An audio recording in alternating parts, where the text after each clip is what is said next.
Hey, it's John. I'm in Kelso in the Scottish borders. Patch and I are taking a walk down at the riverside here. This is the River Tweed that flows into Berwick upon Tweed. And it is a truly beautiful morning. It's very cold. It's about 2 degrees Celsius. And we can see the sun rising just above the river there. And we're going to take a bit of a walk down here together. And just behind me is Floor's Castle. You can't quite see it, it's just down there at the end of the grass. And there's the entrance to the castle there.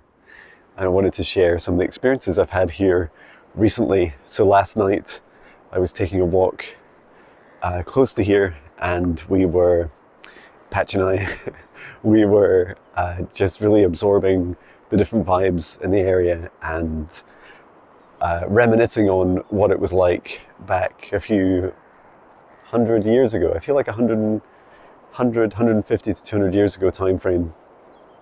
And at that time, the castle was certainly here, and also the street that we've just come down just there was still here. And hey, come on, Patch, out of there. Patch, this way. Come on. And I asked for like a previous incarnation of me, a past life, to show me what it was like.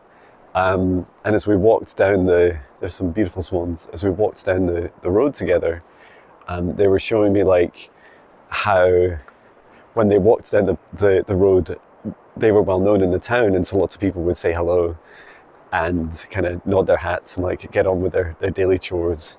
And that there's two streets that run up from the centre of the town ahead of us up to the castle behind us.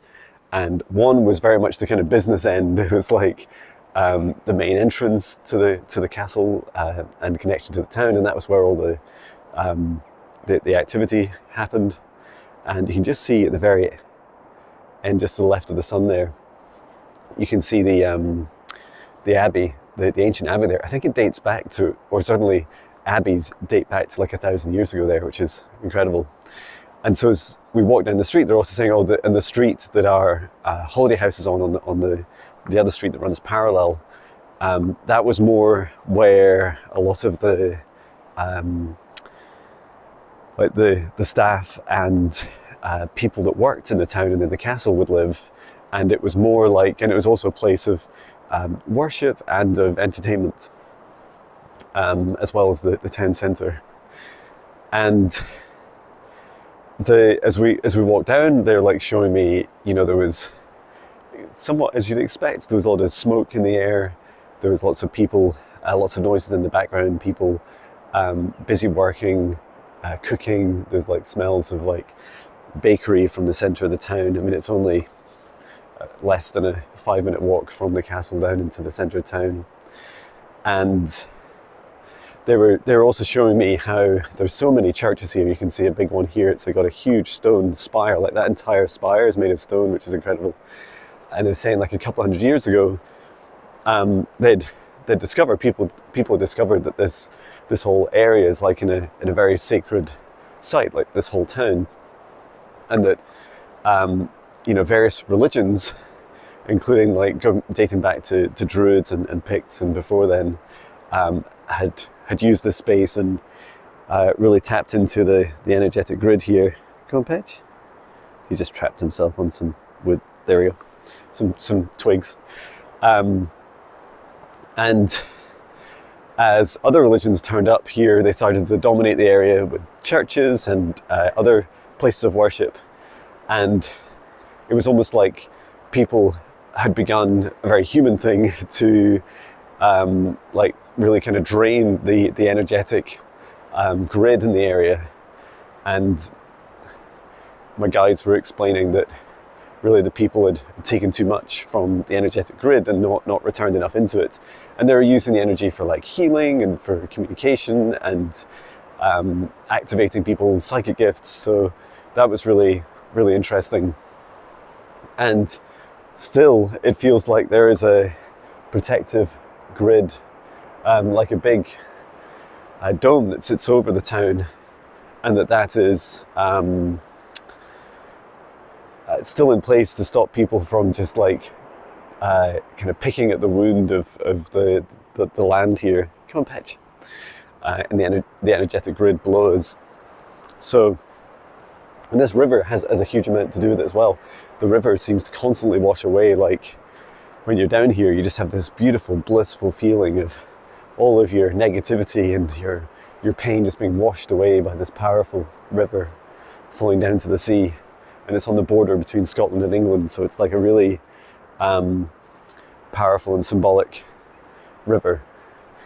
And I also was shown that the people that practiced here, and like the previous incarnation of me that was here, was showing me that gifts that had been developed through incarnations in Atlantis and then in ancient Egypt, and vice versa, because they kind of feel like they run in parallel, that they were being practiced again, like a mixture of like really high technology and then also like to do with crystals and the use of pyramid shapes, and that also now is the time in this lifetime for these to be practiced again once more. And first, the job is to heal the land, to heal the area, and then to step more into these gifts, which is really, really beautiful. And it feels so exciting. Like it just feels like returning kind of, you know, part of heaven, this kind of fifth dimension into this this area, into this planet, and that there's deep links in the energetic grid from here down into Glastonbury and into other sacred sites through the UK and around the world that reconnect and allow the healing of the planet. And that was really it. I still see the protection in place around the town, and I continue to, you know, add my own protection and healing, and I've been working on healing the ground and healing the area. It's definitely been a place in the past of many battles, but it's also a place just up to the left there of I think that where that hill is also, some people have written about this being Camelot, that it was like if you Google, I think it's Scottish Camelot, or Camelot in Scotland, it's like King Arthur and the Round Table, the sword Excalibur. I find it really fascinating because I've always resonated with that story, and especially the sword and the stone appeared in one of my earliest meditations. And whenever I'm doing energy clearing and healing, I always imagine using Excalibur as a sword, a light sword, in my work. So yeah, it's funny that the castle to the right there is just above, just opposite the river of Scotland's, or certainly the legend of Scotland's Camelot. There is an old castle there, which we've walked around before, and it's quite incredible landscape, really, really dramatic landscape around there behind that hill. So yeah, we're coming up on 9 minutes, and it's a beautiful day. We're here for a couple of days, so I'll share more as I experience it. And let me know in the comments if you've been here before, or if you've been to sites where you really felt past connections, and how you've explored them, what techniques you've used to connect into the land and the healing, and also your past lives. So I hope this finds you well. Sending my love from Scotland. Love you.